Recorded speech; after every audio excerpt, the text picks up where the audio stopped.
Pra edhe Turqia si thonë, o ndërmjet so palë, Turqia thotë, më shumë kam interes tash i ndërmjet, sepse i duhet ndërmjet tash i thash, i duhet sepse është në gjendje të keqe politike. Për shkak situatës brendshme, drejtan apo për shkak të një roli të ri që Turqia merr në këtë rikonfigurimin për shkak të situatës të brendshme dhe për shkak të rolit të Turqia dëshiron të marrë në Siri, sepse ka përplasje të mëdha me Izraelin. Izraeli në këto 2 ditët e fundit ka bombarduar çdo lloj baze të mundshme ushtarake që ta mendojnë se mund vendosen turqit në Siri. Po jo, ka pas një reagim. Regjia duhet ta kemë atë reagimin e Ministrisë së Jashtme turke. Po, dhe në këtë aspekt, turqëve patjetër ju duhet ndihma e rusëve.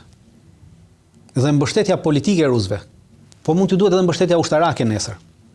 Sepse rusët kanë radar të fuqishëm në bazat që janë. Dhe rusët kontrollojnë çdo lloj. Po, reagimi dhe lidhet me sulmet e datës 2 prill nga Izraeli tek bazat ajrore. Pikë se po shkatërron këto baza që nesër në rast se turqit vendosen, investimi të jetë i papërballueshëm për ta.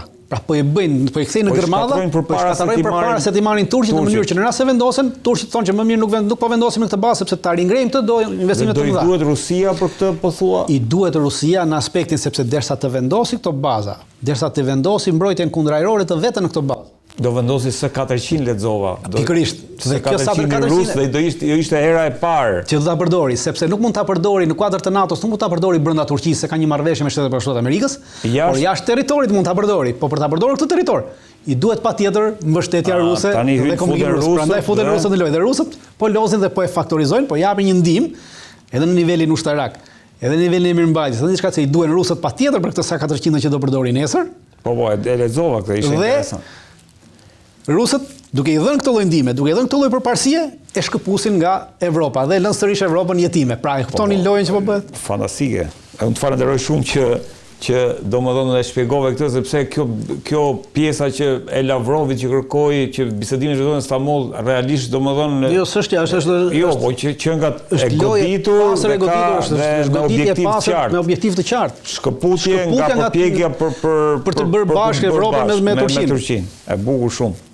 Ndërkohë, Dritan, ajo që më bëri përshtypje te kjo deklaratë është fakti që Ministria e Jashtme turke e konsideron Izraelin kërcënim për sigurinë e rajonit përmes sulmeve që po bën në territorin e Sirisë dhe e konsideron si një destabilizues strategjik në rajon, që nxit destabilizim dhe i jep karburant terrorizmit, po e them unë terma. Po, është deklaratë, nuk është hera e parë që Turqia bën këtë deklaratë, e ka bërë edhe para një viti në luftën në Gaza, por në terma pak më ndryshe. Ka bërë, po tani po flasim.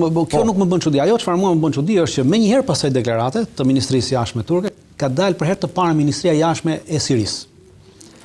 Dhe Ministria e Jashtme e Sirisë ka bërë një deklaratë në të njëjtat linja me këtë Turqisë, duke deklaruar Izraelin si vend destabilizues në rajon. Për herë të parë. Zyrtarisht. Qeveria e re e Ahmet Sharës. Pra kjo është ajo marrëdhënia që po kryhet pra Turqia po krijon atë idenë që Siria është në kontrollin tim. Pra e kam unë.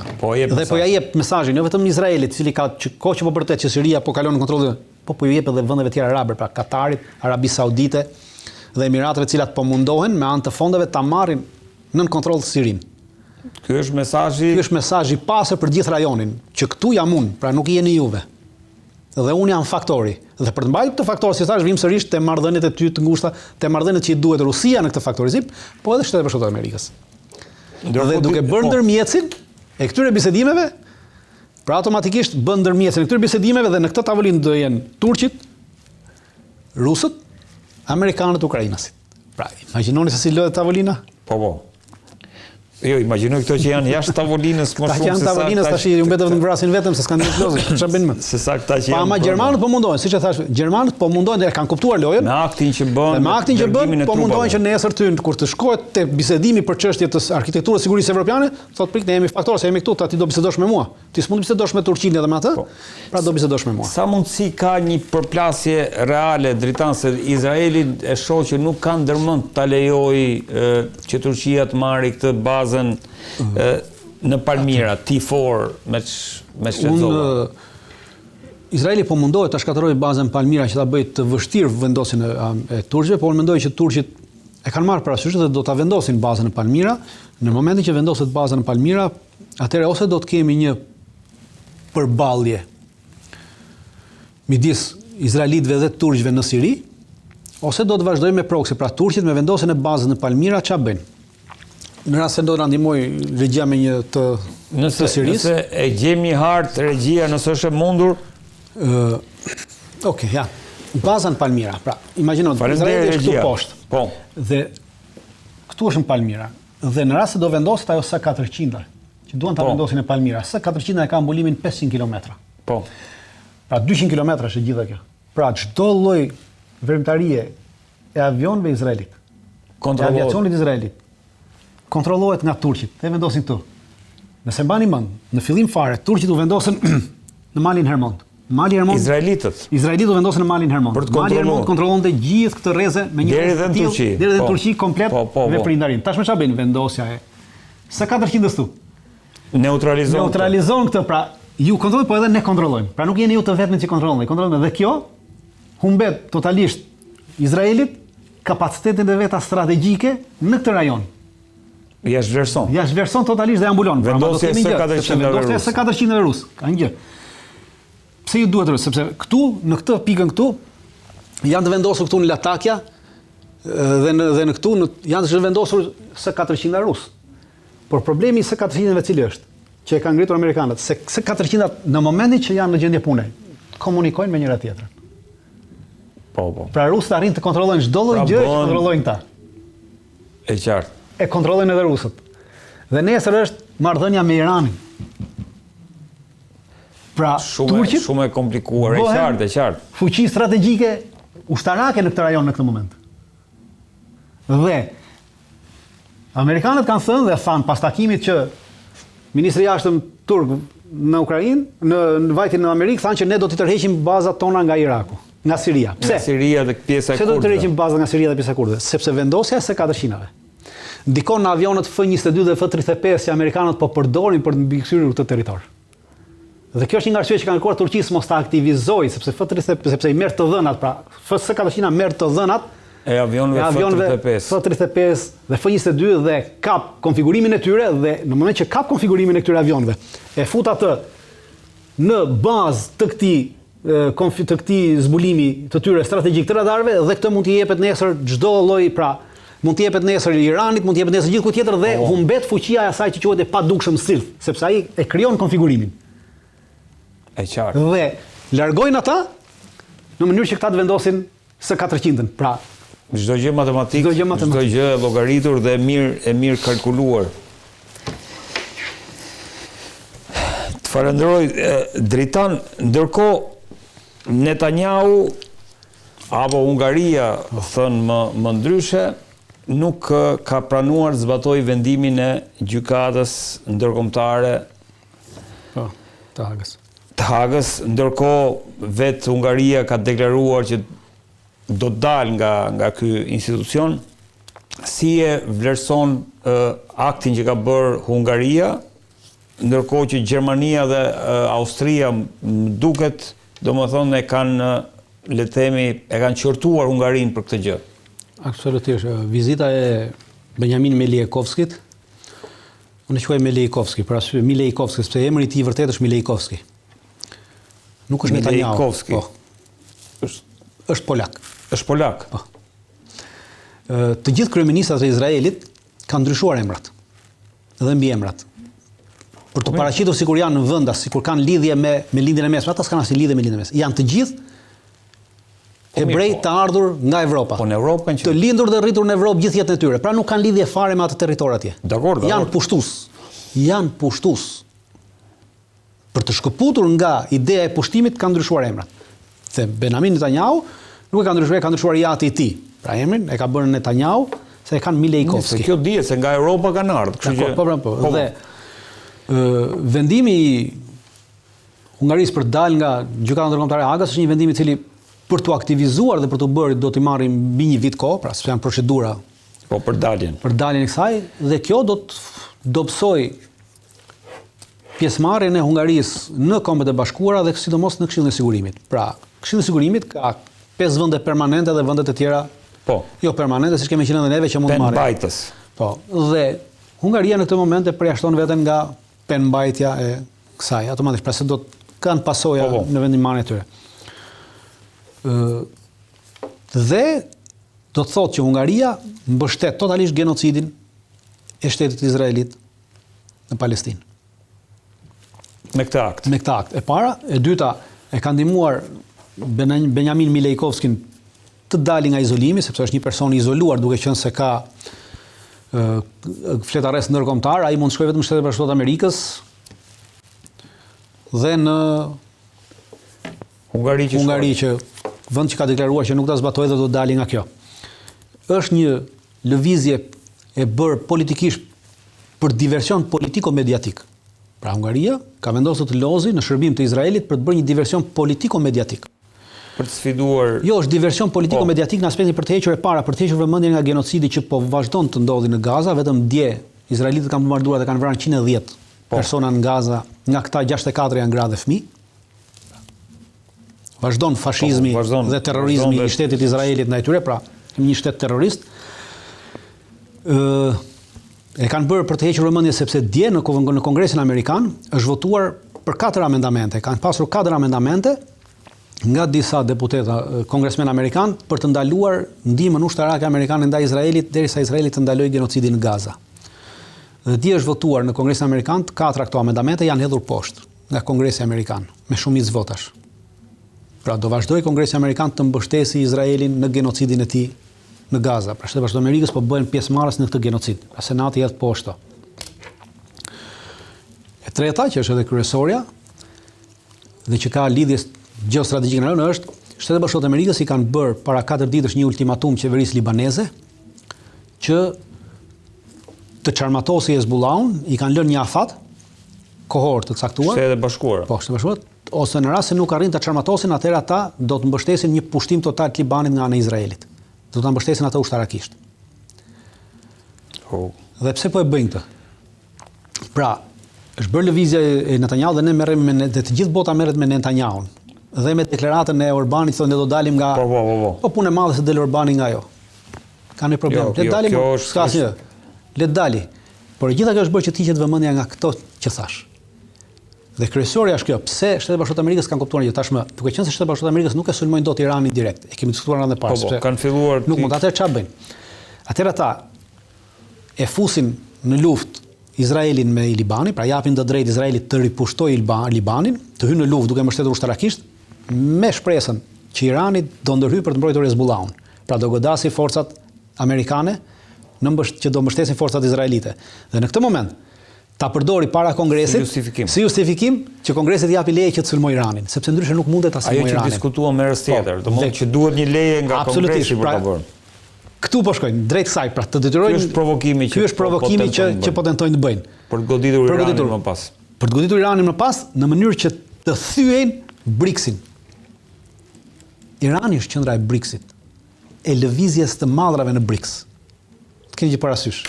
Pra, qëllimi final është komplet tjetër. Aktualisht kemi Rusinë, Iranin, Indinë dhe Afrikën e Jugut. Çdo lloj mallri, çdo lloj lëvizje kalon nga Rusia nëpërmjet Iranit, nga India në Pakistan vjen nëpërmjet Iranit dhe përdoret Oqeani Indian.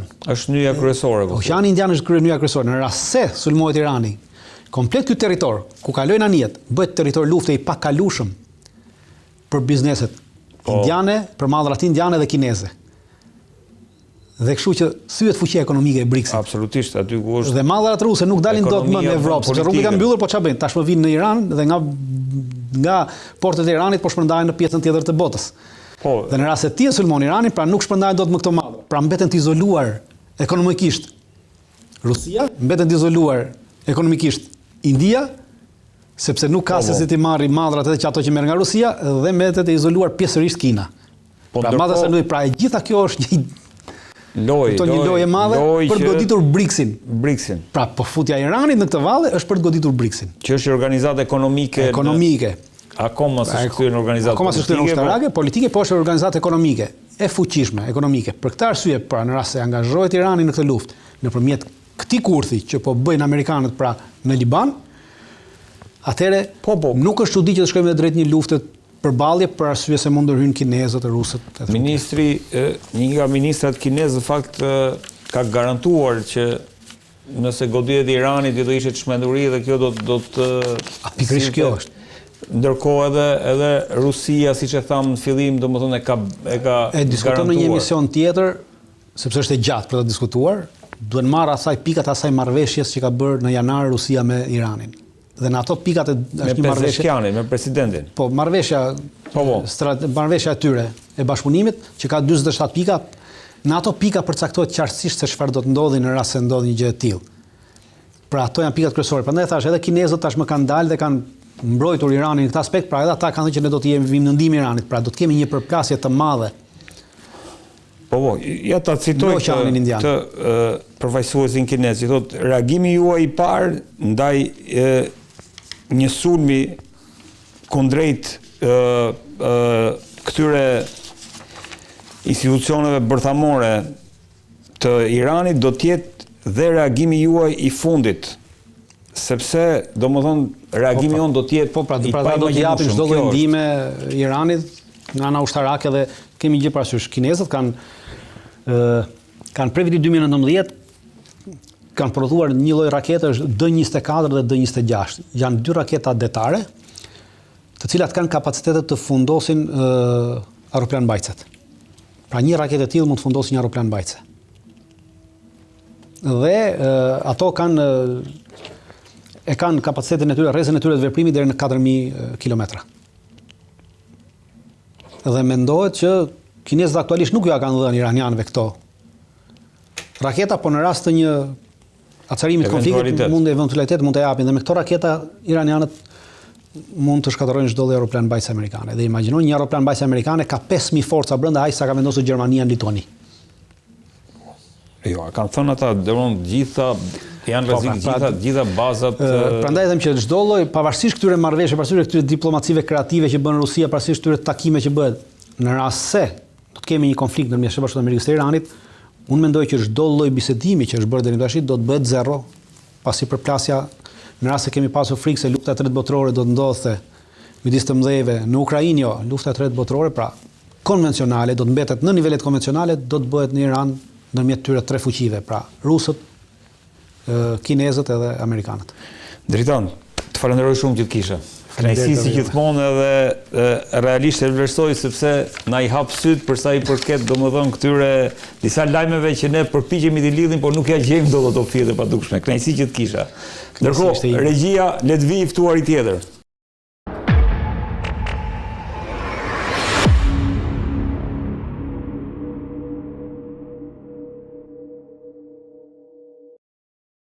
Në këtë pjesë të dytë të emisionit është bashkuar me mua Klejt Këllixhi, pedagog në Universitetin e Tiranës. Përshëndetje Klejt, mirë se erdhe, kënaqësi që të kam. Përshëndetje, faleminderit për ftesën. Klejt, ajo që po vihet re para se të dalin tek tarifat, ajo që po vihet re është një ndryshim i raporteve midis Shtetit Bashkuar të Amerikës edhe Rusisë, çka e demonstrojnë edhe komentet e Dmitri Kirill Dimitriev,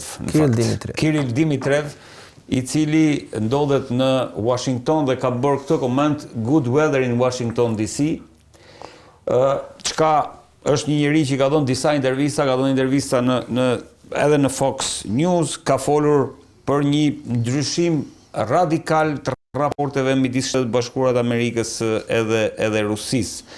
Ajo që më intereson të di është çfarë po ndodh midis Shtetit Bashkuar dhe Rusisë, duke i bashkangjitur edhe faktin që në vendimin e fundit të presidentit Trump, Rusia përjashtohej nga tarifat. Është shumë interesante ta shohësh duke u nis nga analiza që mund t'i bësh edhe personazhit në fjalë. Zotria në sfond është drejtuesi i fondit investimit rus, që është një fond sovran, ku në fondit sovrane janë disa instrumente financiare që përdorin shtetet për të incentivuar ekonomitë e tyre, për të bërë investime në të jashtme kështu me radhë. Zakonisht fondet sovrane janë efektive në ato vende që kanë një rend caktuar financiare, për shembull, e cila vjen nga nafta, rastin konkret. Rusia është një vend i cili përfiton shumë nga renta financiare që i vjen nga shitja e lëndës parë.